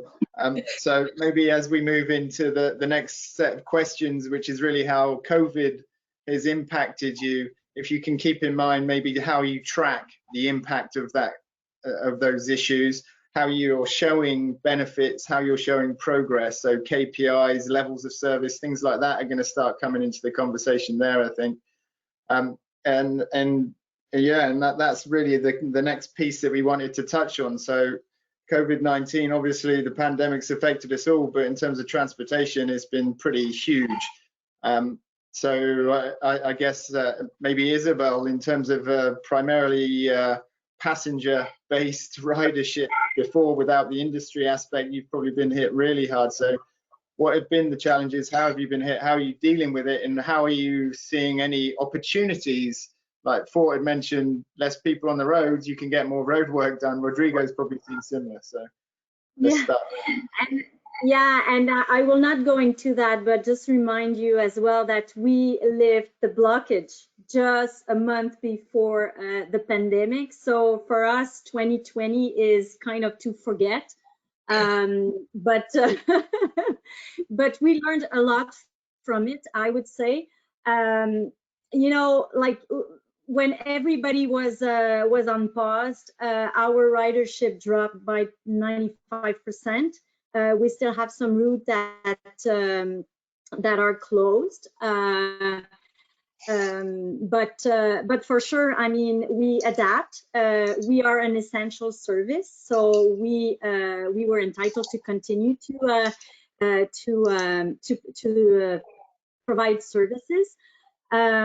But as well, we need to do that in a good way. Like, you know, there's costs as well, and then we didn't have as much revenues as it was at the beginning. Just quickly, for sure, you know, there's a lot of things we've done, like punctually, dedicated committee for you know, COVID. They were meeting, monitoring the level of risk and adapting our services. We were having daily cleaning, hygiene practices we had to review. We were already meeting, you know, all the Health Canada standards, but we really tried to increase that. So our passenger, but as well as our employees were safe. We had to add probably like everyone, like hand sanitizer. We had to, you know, redo like signage. We had to train our employees. So that was a big change, I would say, in our asset management journey. Worked with our contractors, our tenants, to kind of put new processes in place to make sure like everybody was aligned.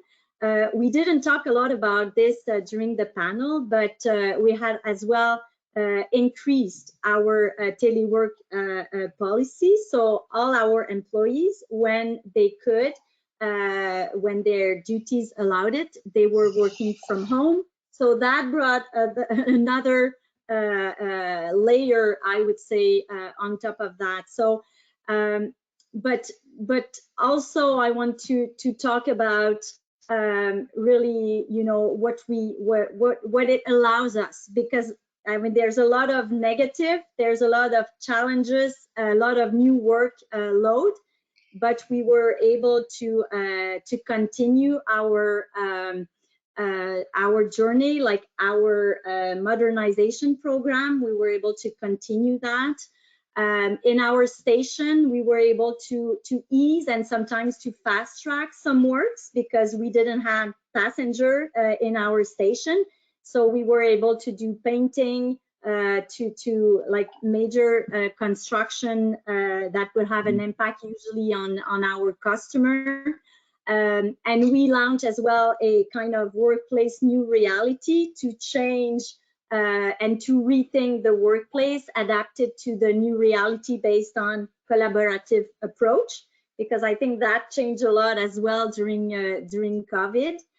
But I would say, like, for me, and I hope for my team, I didn't ask, but I think that crisis forced us to step back and relook at everything we were doing in terms of priorities, in terms of the work we were doing and how we were doing it. And I think it allowed people to ask questions, because, you know, when you're in the business for a long time, like, you ask, why are you doing that? Oh, because we always did that. So I think COVID brought that, you know, the opportunity to ask questions, review and create new standards, which is really part of the asset management journey. Always in the customer-centric approach, for sure, but really to ensure, you know, what I was talking about, that fit for purpose. So we were able to advance a lot, I would say, on that. You know, I like to say, and I hope it's the same, I thought as well that pandemic, what it brought is always, and it's aligned with one of Via's value, which is really together we go further. I found during the pandemic, a lot of people, which usually were working in silos, now they're more working together, because, you know, we had like many changes, we needed to do things fast, so all the groups were more together, and to go further. So, I mean, to finish on a positive note of that pandemic. Yeah, Via Rare sounds like it's had some good upgrades. I can't wait to get back on board, Isabel. Who should we go to next, Bonnie? Well, I'm thinking, why don't we go to Chad again? So in some cases, you know, the COVID-19, as Isabel said, had definitely some negative and huge distractions with, you know, these types of enterprise programs and so, because we now have to redirect into a lot more maintenance and safety and cleaning within transportation. But in some ways, did it also help maybe accelerate or explain the importance of asset management within your organization? And maybe Chad, you can speak a little bit to that. Yeah, for sure. Thanks, Bonnie. You know, we're all from transportation companies here today. Obviously, that's the theme of our event, and in many cases, transportation has been an essential service in part or in whole throughout the pandemic for everyone. And the same goes for Ontario Northland. And I think the important thing to realize is if as an essential service, we have to operate essential assets in order to deliver that service. And when we're talking about asset management, I can't imagine it ever being more important than trying to fulfill your mandate to be an essential service using assets that need to be ready to go. And that's a real important thing. And I just want to talk a little bit about one line of our business, our rail freight business, which is interesting. I mean, we're talking about the movement of goods here. I know we've talked a fair amount about the movement of people, but for us, we had the similar experience to what Isabel described on our passenger services side. Our ridership dropped, and you know, that's been challenging. However, on our rail freight side of our business, which is the largest part of our business, it was demand is growing, you know, throughout the pandemic period and today as well. The movement of goods, and we move a lot of primary industry goods, agriculture, lumber and forestry, mining, fuels. These goods, as part of the primary supply chain in Canada and in North America, still needed to move for essential reasons, and we need to make sure that those were still moving. Therefore, our asset management, you know, was in high demand. We need to be on our game. And we have been, fortunately, but we've been able. I mean, during that time, and this actually became part of the conversation that I described earlier when I'm selling our asset management business case to folks, which incidentally we were able to execute and complete during the COVID pandemic, not, you know, just coincidentally, but I believe COVID gave us another reason why it's so important to do asset management. It's because not just they're essential assets, but because we need to make decisions about those essential assets, their availability, their performance, their reliability. We need to make those decisions, in real time, in short time, in order to deliver. So that, that's been really highlighted for us through COVID. And it's been a challenge too, because not our own essential workers, but some of our contractors and suppliers, they've got their own supply chain problems going on during COVID. So although we need them to be there in order to do the upgrades and the maintenance that they were under contract to do, they have issues getting their supplies. They have issues getting their workers. I mean, we cross provincial borders, and there's been border restrictions. We have workers that need to do that every day, and as everyone knows, the information is changing so frequently and readily. That's been a real challenge. But I'm happy to say, and on the rail freight side, I think that's been a real success story for us, certainly through 2020 and into 2021 as well.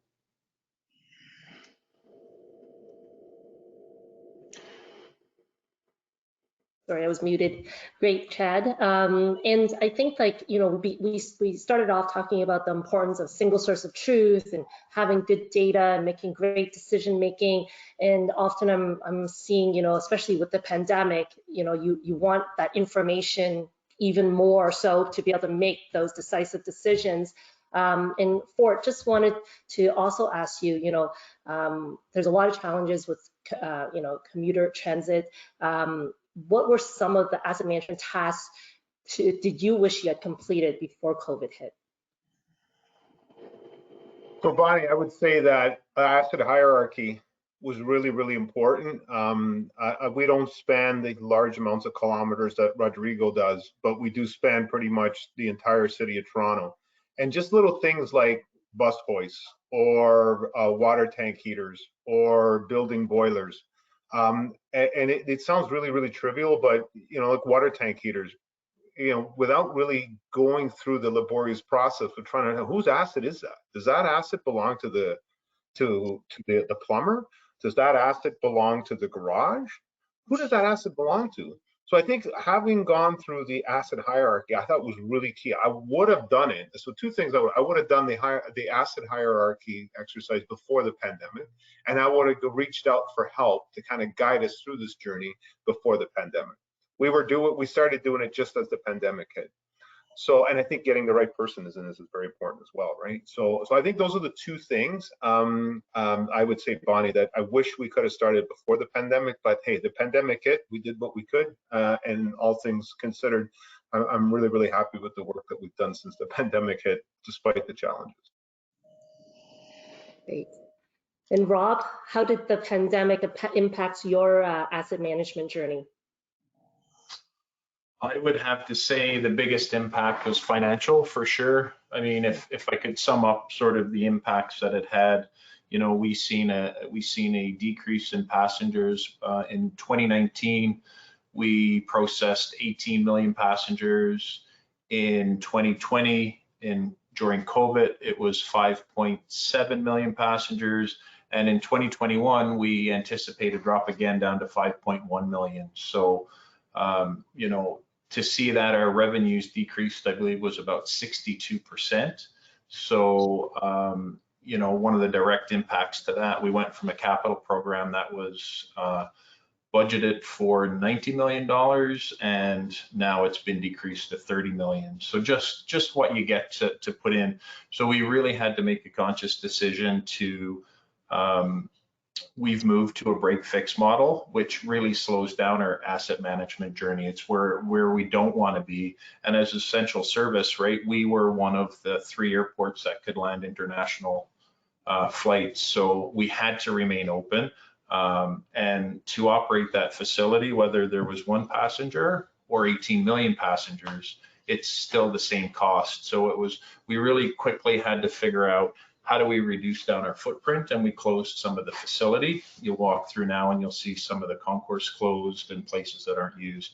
We had to figure out how we decrease the services, janitorial staff and that, so we could do the necessary work, right? That if something breaks, that we'd be able to do it.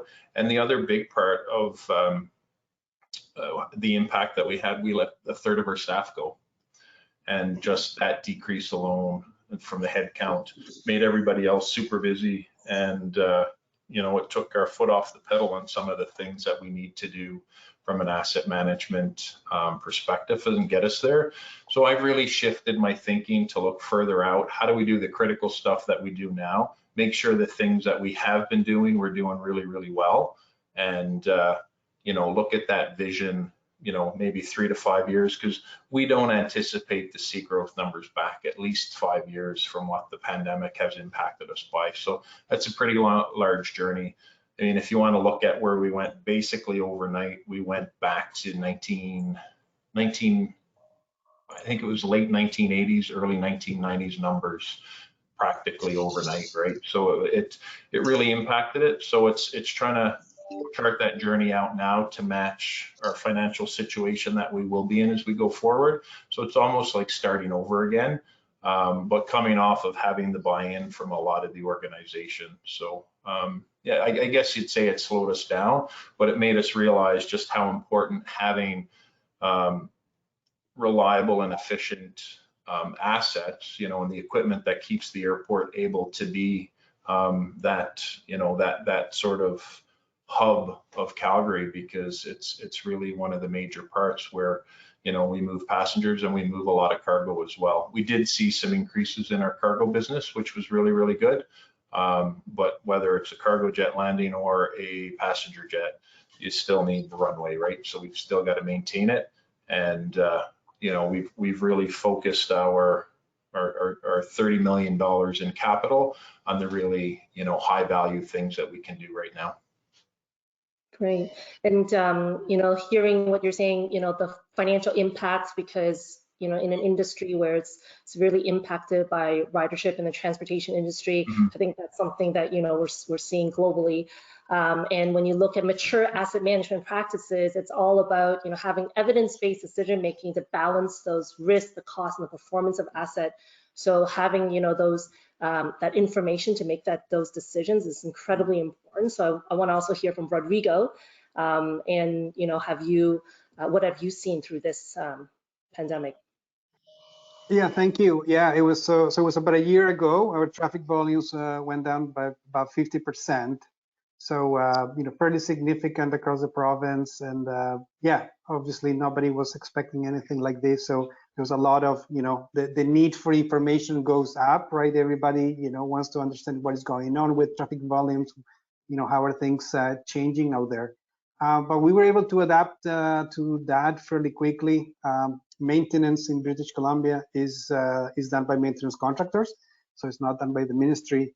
And we right away realized that we needed, that work needed to continue, sort of thing. So we were able to work together with all of our maintenance contractors. So we created a COVID-19 task force, and we were meeting, every 2-3 weeks to understand the challenges. I mean, I'm sure everybody, can remember, finding masks. It was difficult.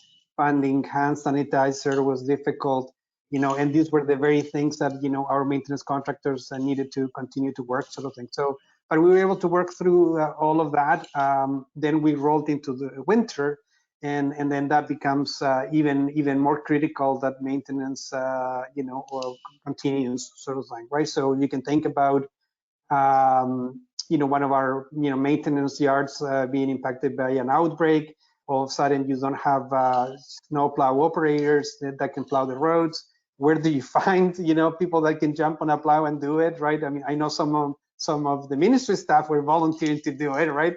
And probably not a good idea, but without the proper training, sort of thing. But we were able to kind of work through all of that.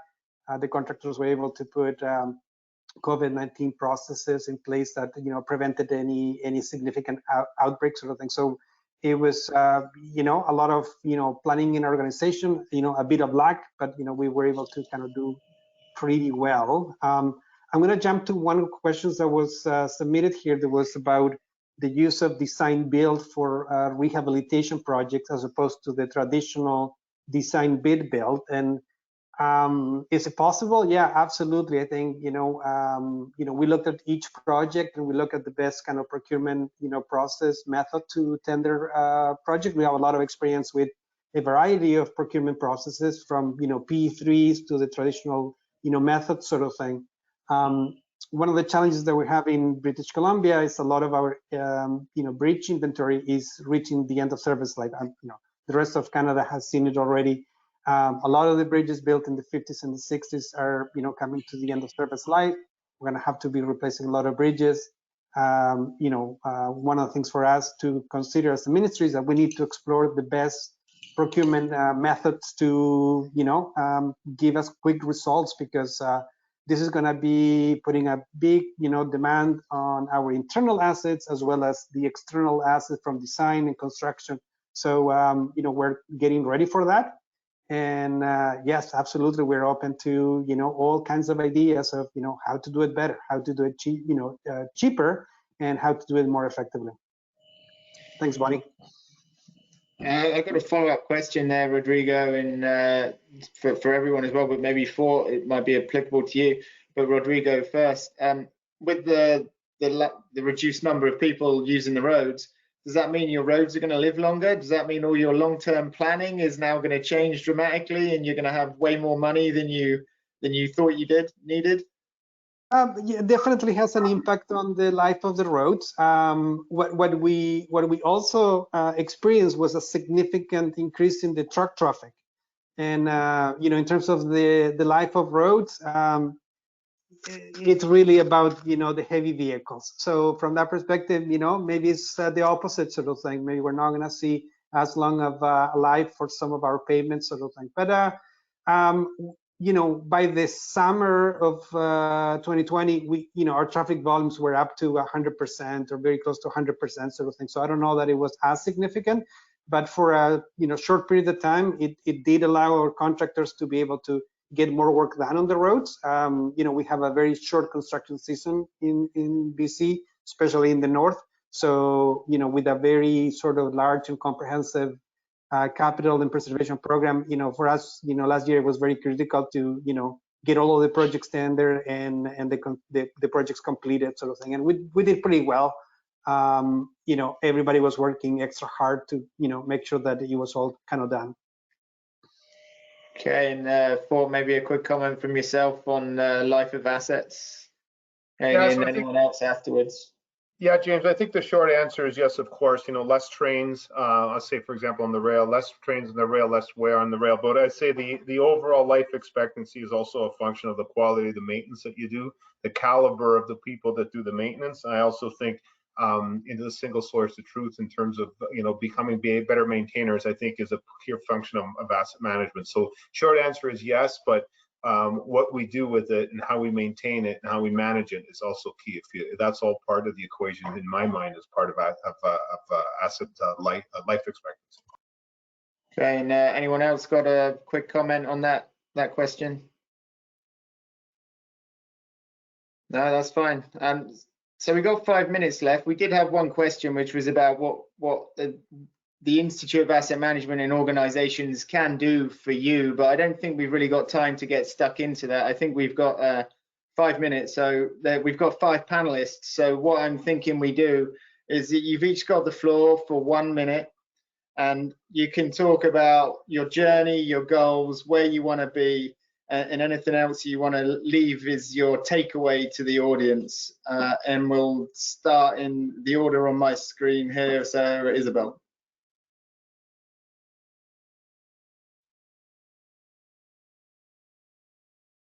I will answer your first question. So my expectation about the IAM organization.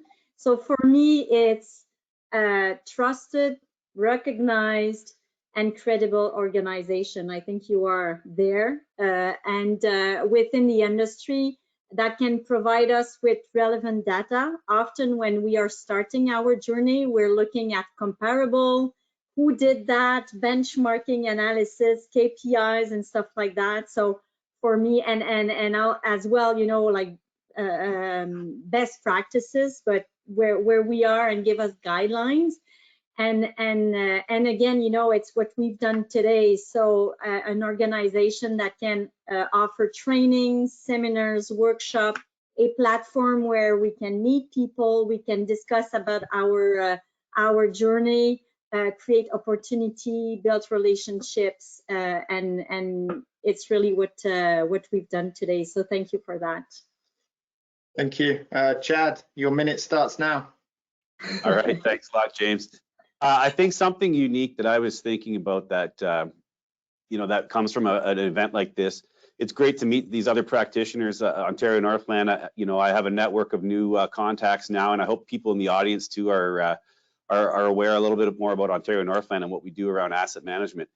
At the same time, what I think is really interesting, we talk to other asset management, transportation asset management organizations, compare best practices and learn how we can improve based on others' experience in the movement of goods and the movement of people. But what I think is interesting, and I think IAM Canada can help us do this, is to talk about asset management in other industries where we probably don't speak to them as frequently. And off the top, I know you mentioned some of the other events coming up in oil and gas and in water management. And so I'm sure there's asset management practices in those that are, maybe unique to those industries, but could be applicable for practitioners in other industries that we don't get to work with and talk to every day. So I think a forum like this and an organization like IAM Canada is going to really help us to share those stories and better our own organizations. Love that, Chad. We'll see you at the next webinar. Nice one. Fort, 1 minute. Let's go. Okay, so I agree with what everyone's saying about IAM, but I'm going to take a stab at a question that you asked, I think, in terms of tracking progress. So how do you know you're really making progress in this thing? So the way I look at it is our mission is basically we want to utilize asset maintenance, leading asset maintenance standards and practices to serve the needs of our customers. I think we're all in that business. And so I think ultimately you want to see some numbers that basically show reliability of the asset. You talked a little bit about KPI. I think that's very, very, very key.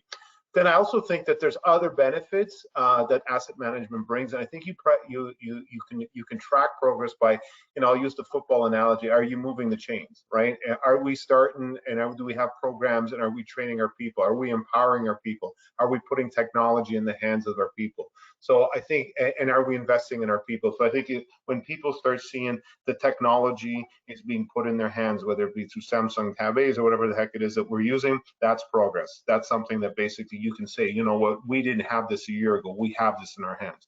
Are we rolling out our training? Are we investing in our people? Do we get people outside our company to come in and train our people? I think that speaks volumes because people can see there's a change. So I think it's not just about the numbers, but I think it's those intangibles that people can see that you're progressing. I think that's what asset management can bring to us, along with a much more reliable asset and a lot more better stewardship of public money. That's what I'd like to leave everybody with. Awesome, thank you. Rodrigo, 1 minute to change the world. All right, yeah, no, thanks. And, just in terms of the work that the Institute of Asset Management doing, I think is great. Events like these ones are super helpful. Asset management can be, pretty intimidating in terms of, the huge scope. When you look at the ISO 55000 requirement, it kind of looks like a huge mountain, right? But, these sort of events, you can learn from each other, realize that, we're all kind of struggling and trying to kind of do the same thing. So why reinvent the wheel if, there's an organization that's been successful at implementing a system or an approach to managing assets? So excellent. Yeah, good opportunity for everybody to learn. Thanks. Thank you. And Rob?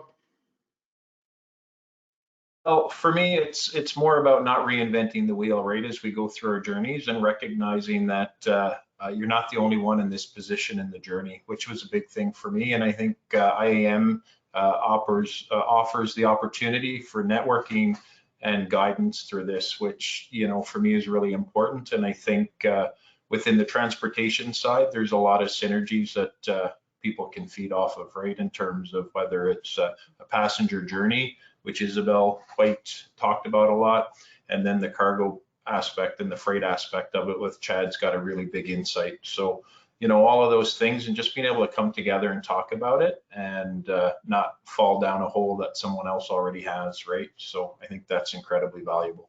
So I'd like to say thank you. Thank you, Rob. And I'm thanking Bonnie. This was Bonnie's vision, and Bonnie realized this whole webinar today. So hats off to Bonnie. I'm just getting a message saying that Hans is going to be coming back on to talk about a couple of the next events coming on. So from me, I'll say goodbye here. Thank you. Yeah, and before we pass it over to Hans, I wanted to also thank James for helping me co-moderate this panel. I want to thank the panelists here. It was a very informative panel. I think our audience really appreciated your time, and we actually would very much look forward to having you guys back again next year to talk about, moving that yardstick, moving that maturity curve, and getting some of those benefits you guys talk about, even those intangibles that Fort has just spoke about. So with that, thank you all, and I'm going to turn it over to Hans.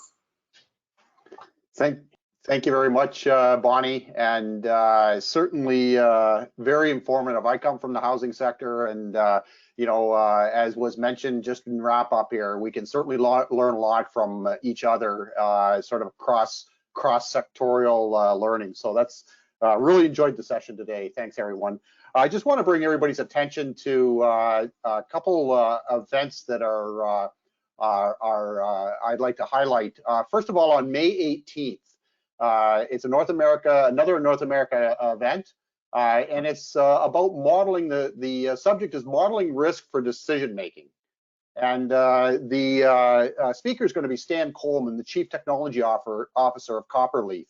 And if you want to find more about that event and register for that event, you can simply go on the IAM website, IAM.org, and then select Canada, and you'll be able to zero in on that event and register for that event.